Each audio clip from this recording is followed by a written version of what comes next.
don't mind the term African American. I don't want to be called African American. Why is that? I'm not African. Very strong. Yo, I've got absolutely no problem with my brothers and sisters in America say that they're not African and they don't like being called African American. Being African is much more than where you were born. That's a white man thing. Oh, you were born in a certain place. That's your nationality. That's who you are. No, it's what's in your heart. You understand? Most of my people don't have a connection to Africa. We don't know any Africans outside of 3 that work on our job. You know what I'm saying? Most of us has never set foot on the continent, and we ain't got no plan to set foot on the continent. Most of us don't have a love for the land. We don't have a love for the culture. And most of all, we don't have an active love for the people. So no, y'all not African at all. You know what I'm saying? Like that's the facts. And I'm glad that we can admit that today in 2023, about to be 2024, that some of us are not African, right? We don't have that love in our heart for other people. So, you know, we'd like to stay separate and stand on our own. And that's fine, you know? So, yeah, it don't bother me at all when people say that at all, period. The way that I think and, you know, the way that I live my life, the way I do things, everybody don't have to subscribe to that. You know what I'm saying? Just like I don't have to subscribe to what everybody else is doing, right? So, yeah, we good.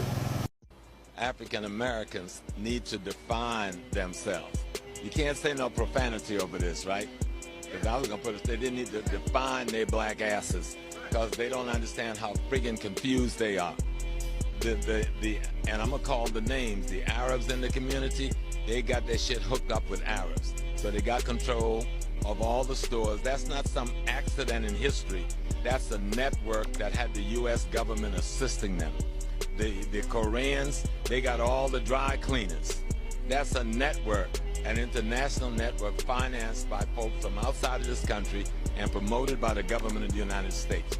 If you look at the nail issue, imagine black women going into a place, having their nails done by Asian women who wouldn't piss on them if they were on fire. I mean, that's some deep shit that we really messed up like that. We can't even, black beauty shops can't even do their thing because black women are going in other ethnic group beauty shops getting their hair done. The way you make money, you sell your culture to yourself, all right? If you can't sell your food to yourself, and you can't sell your nails to yourself, and your hair to yourself, and your barbershop to yourself, and your clothing styles to yourself, then you're going to be a slave of whoever's selling that shit to you. And that's what it comes down to. I think Claude Anderson said, yes, last year we spent $1 billion, we spent $1 trillion. It was meaningless because it wasn't aggregated, it wasn't organized, it wasn't brought together. And so we have many black people who are working, and they have to be in order for us to spend $1 trillion.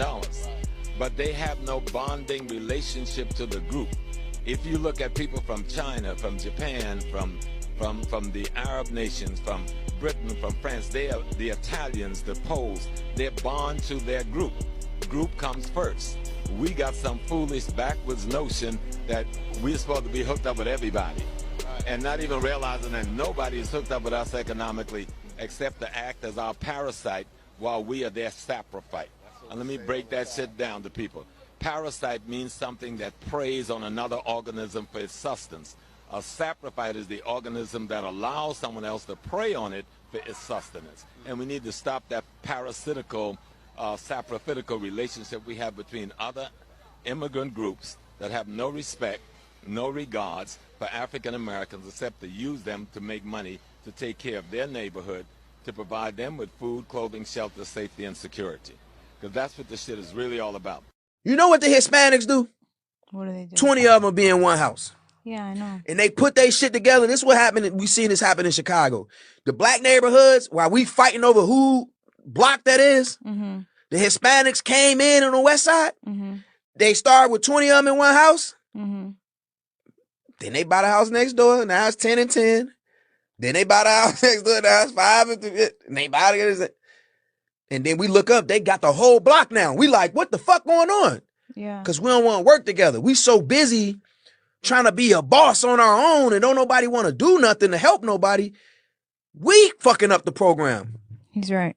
This is it. This is us. White people, black people. Mm-hmm. Bro, I told myself the other day, it just popped in my head. I said, I'm going to tell my kids they can stay with me as long as they want to.